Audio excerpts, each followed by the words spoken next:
ఇవ్వాల్సిందే అందరికన్నాడు. ఒక చిన్న ఎగ్జాంపుల్ చెప్పిపోతా.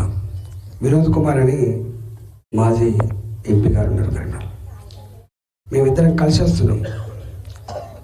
వాళ్ళ నాన్న ఫోన్ చేసి మీ కేసీఆర్కు ఇంతగానే పైసలు ఎక్కువైనాయా, నాకు కూడా గుట్టకు పైసలు వచ్చాయి అన్నాడు ఆయన. అంటే వ్యవసాయానికి పనికిరాని, ఎన్నడూ అటు ముఖం చూడని నాకు కూడా 150 ఎకరాలకు పైసలు వచ్చినాయి అన్నాడు.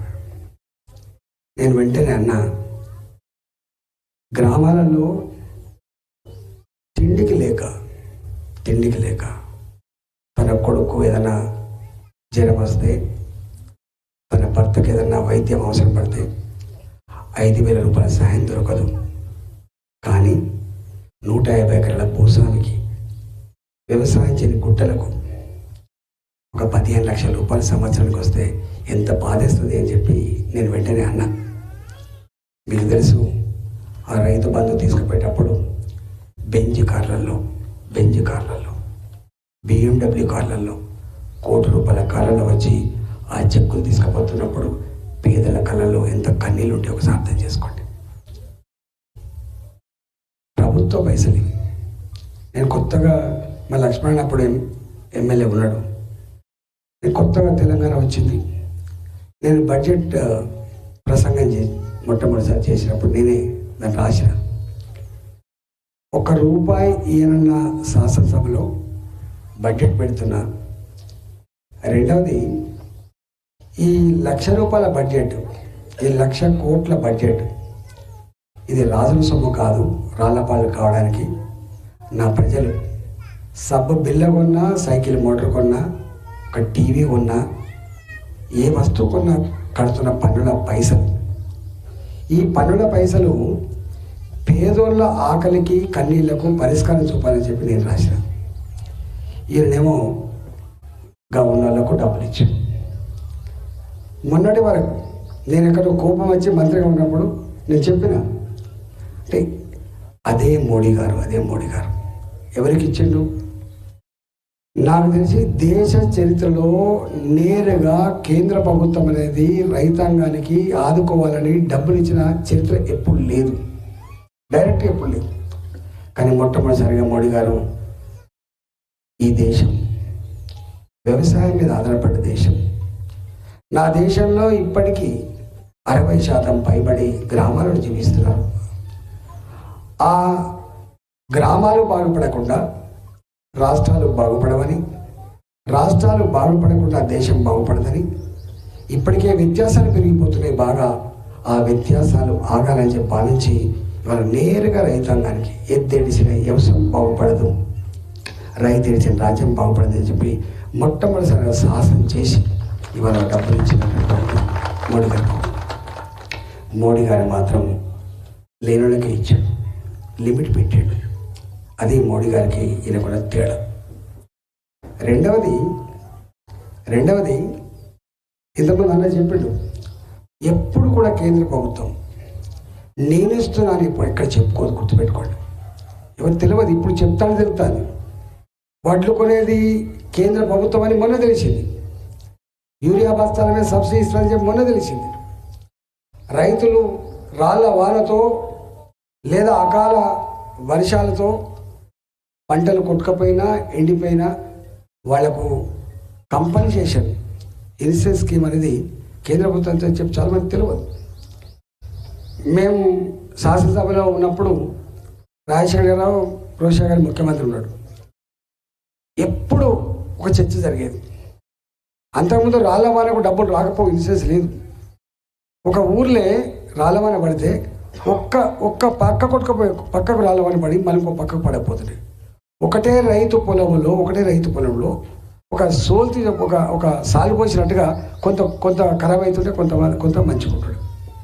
అప్పుడు మండలం యూనిట్ ఉండే, మండలం మొత్తం పోతేనే ఆ మండలానికి ఇచ్చే స్కీమ్ ఉండే.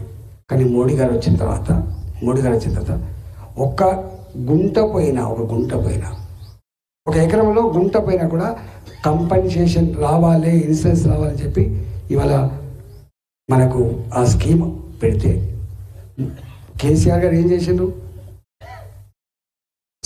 అన్నిటికీ సర్వరోగ నివారణ దిందా తెలుసు అన్నట్టుగా 5,000 రూపాయలు రైతు బంధించి అన్నిగా పెట్టిండు మీకు తెలుసు.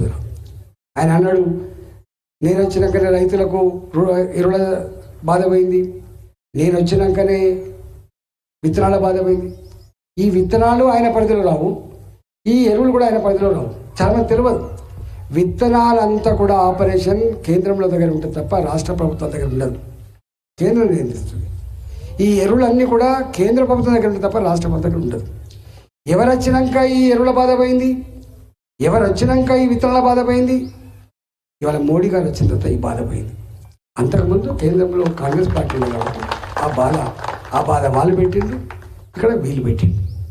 కానీ చెప్పుకునేది మాత్రం సొమ్మొకరిది సోకొకరిది. ఇక ఎన్ని ఉండేవో అట్లా. మూడవది ఏమని చెప్పిండు, నేను రైతు బంధిస్తున్నా, మక్కలేయాలి అంటే మక్కలేయాలి, మీరు సన్నవాట్లు పెట్టాలి సన్నవాట్లే పెట్టాలి, దొడ్డు వాటి పెట్టాలి దొడ్డు వాటి పెట్టాలి. నాకు తెలిసి ఈ ప్రపంచ చరిత్రలో ఈ భూమి పుట్టినప్పటి నుంచి ఏ ప్రభుత్వం కూడా రైతులని దబాయించి నువ్వు సన్నవడ్లేయి నువ్వు దొడ్డువడ్లే అని చెప్పిన అదే కదా. రైతు ఏది వయబిలిటీ అయితే, ఆయన భూమిలో సౌడు భూమి అనుకోండి వరే పండుతుంది, సౌడు రాగడి బక్క రాగడి. రైతు తన పొలాన్ని బట్టి వ్యవసాయం చేసుకుంటాడు. రైతు పండిన పంటకు మంచి ధర వస్తే దాన్ని పెట్టుకునే ప్రయత్నం చేస్తాడు. కానీ ఏ రైతు అయినా పర్వాలేదు, ఏ భూమి అయినా పర్వాలేదు, గిదే వేయాలని చెప్పినాడు ఎక్కడ అని చెప్పింది. నేను ఒకసారి ఏం చేయండి, నాకు తెలిసి మీరు సన్నవాళ్ళు పండించండి, క్వింటల్కి 300-400 ఎక్కువ ఇస్తాను చెప్పండి. యాదకుందా మీకు? రైతు బంధు ఇచ్చిన తర్వాత నాది యాదికి పెట్టిండు బాబు. సన్నవాళ్ళు పెడితే మీకు తెలుసు, సన్నవాళ్ళు పెడితే ఈల్డింగ్ తక్కువ వస్తుంది, సన్నవాళ్ళు పెడితే ఇంకో 20 రోజులు పంటను ఎక్కువ ఉండాల్సి వస్తుంది, సన్నవాళ్ళు పెడితే రోగాలు ఎక్కువ వస్తాయి, పెట్టుబడి ఎక్కువ వస్తుంది. పాపం ఈయన మన కోసమే ఆలోచిస్తుందని చెప్పి నమ్మి సన్నవాళ్ళు పెడితే ఎంత నష్టపోయిందో, ఎంత దుమ్మెత్తి పోసిందో నేను కళ్ళాలి చూసిన. ఒకసారి మొక్కజొన్న లేదని చెప్పాడు, మొక్కజొన్న దొరకలేదు పౌల్ట్రీ ఫార్మర్లకి అయితే మొత్తం. అంటే తుగులకలాగా వ్యవహరించింది తప్ప నిజంగా రైతు బాగుపడాలనేది, రాష్ట్రం బాగుపడాలని చేయలేదు. మనం మీరు చూసిన అందరూ మన లాస్ట్ శాసనసభ నన్ను మాట్లాడించారు. ఫస్ట్ టైం వెళ్ళగొట్టిండు బయటికి, సెకండ్ టైం వెళ్ళగొట్టిండు, మూడోసారి మా దగ్గర మాట్లాడించారు. నేను మాట్లాడితే ఫస్ట్ నేను ఆడేమో అల్లుడు 2 గంటలు మాట్లాడు, సెకండ్ నాడేమో కొడుకు 2 గంటలు మాట్లాడు, లాస్ట్ నాడేమో తండ్రి 2 గంటలు మాట్లాడు. బాగుండండి.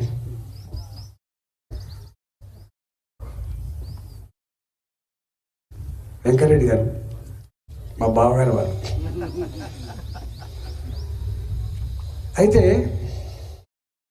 2 గంటలు మాట్లాడితే ఏం మాట్లాడి చూసిరా, అన్నిట్లో నంబర్ 1 తెలంగాణ, అంతేనా? అనలేదా? నేనన్నా నువ్వు అన్నిట్లో నంబర్ 1 అంటాను కానీ ఒక్క దాంట్లో చెప్తలేవా, అప్పుల్లో కూడా నంబర్ 1 తెలుసా అని చెప్పాడు. నేను అప్పుల్లో కూడా నంబర్ 1. నా కరీం కూడా చౌరస్తాల ఏ ఆదాయం లేకుండా, గుంటడు భూమి లేకుండా, ఎవరైనా బిక్కుమంటూ బతికేటువంటి పేదోళ్ళకి కూడా కంకులు అమ్ముకుంటోళ్ళ మీద, చేపలు అమ్ముకుంటోళ్ళ మీద, కూరగాయలు అమ్ముకుంటోళ్ళ మీద 1,25,000 అప్పుడు అనే విషయం తెలియదు ఎవరికి. వాళ్ళ ఇళ్ళల్లో ఆ పేదోళ్ళ ఇళ్ళల్లో ఒక బిడ్డ పుట్టినా, ఒక కొడుకు పుట్టినా, ఆ బిడ్డ